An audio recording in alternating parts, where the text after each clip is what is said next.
Korang selalu tanya, Akak, apa beza laptop office, laptop multimedia, laptop gaming?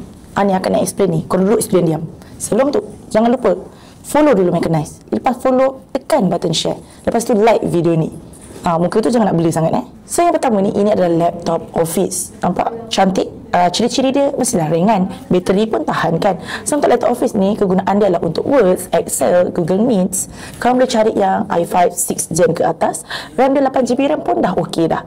So harga dia korang boleh dapat bawah 1000. Tapi kalau korang nak main game tu, lupakan. Yang game korang boleh main tu game apa tu? Candy Crush je. Yang kedua, ini adalah multimedia laptop. Untuk budak-budak yang ambil course design, architecture, video editing, inilah laptop dia. Pastikan kena ada GPU. GTX okey, MX series pun okey. Kalau nak kerja smooth, pastikan RAM dia 16GB RAM ke atas. Storage tu biarlah besar sikit. Sebab apa? Video ni menggunakan ruang yang besar. Kalau tak, nanti waktu korang render, korang boleh masak Maggi, babe. Panas dan kuat. Yang ketiga geng, kita ada laptop gaming. Laptop gaming ni kita panggil power machine lah. So kalau korang nak main game AAA, pastikan prosesor tinggi. Graphic card 3 series lah geng.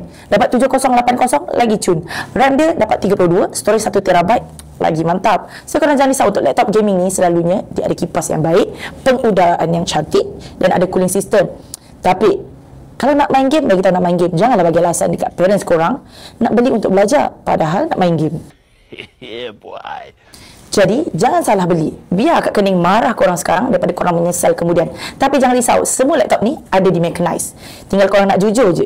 Nak beli untuk study ataupun nak main game.